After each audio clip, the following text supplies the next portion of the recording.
নমস্কার বন্ধুরা, আজকে আমি হিন্দু ধর্ম অনুযায়ী যেটা ডিডিসি নাম্বার হচ্ছে 294.5।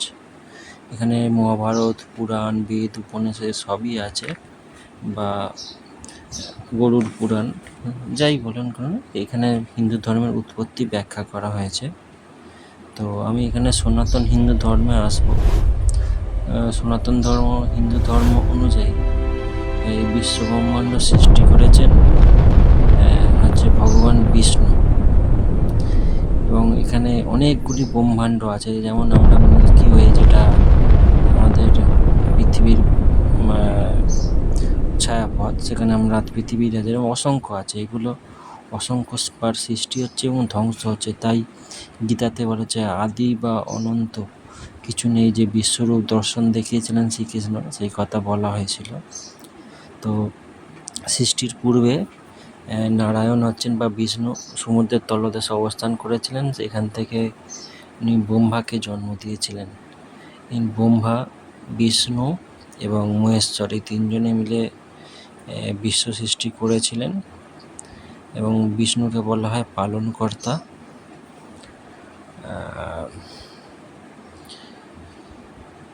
তা এই বিষ্ণু যখন শ্বাস নেন তখন ধ্বংস হয়, আর যখন শ্বাস ছাড়েন তখন সৃষ্টি হয়, এবং এই প্রক্রিয়া প্রতিনিয়ত চলতে থাকে, আমাদের যুগ যুগ ধরে চলে থাকে, যেটা কয়েক কোটি বছর হয় বলে বলা হচ্ছে।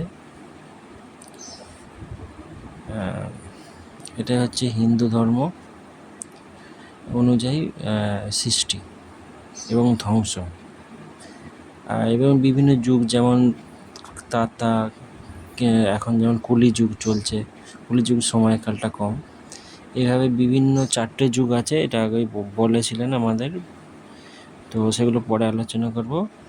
এই বিভিন্ন যুগ চক্রাকারে হয়, বা এইভাবে সৃষ্টি এবং ধ্বংস প্রতিনিয়ত চলতে থাকে। আর ভগবান ব্রহ্মা হচ্ছে সৃষ্টির দায়িত্বপ্রাপ্ত। তো উনি দিনে যখন সৃষ্টি করেন, আর রাতে যখন সব কিছু সমাধিতে থাকেন, তখন সৃষ্টিটা ধ্বংস হয়। এটাই হচ্ছে মূল কথা।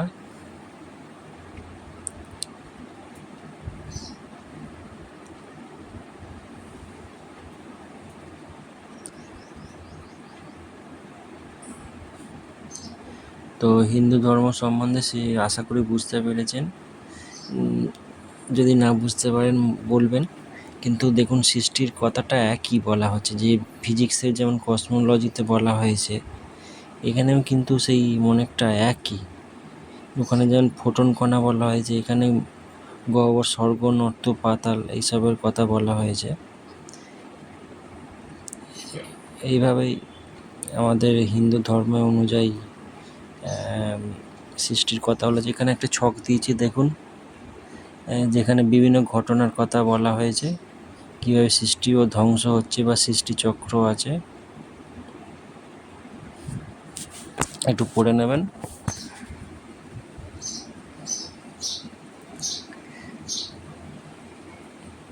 এখানে আমি কয়েকটা বলছি, হেডিং করছি, যেমন পরবর্ধ তাপমাত্রা সৃষ্টি, ব্রহ্মাণ্ডর ডিম, লোক, ভুবন, জীবজগৎ সৃষ্টি। হ্যাঁ, তো এই হলো আমাদের আজকের ভিডিওটি যদি ভালো লাগে লাইক করে দেবেন, প্রয়োজনে সাবস্ক্রিপশন।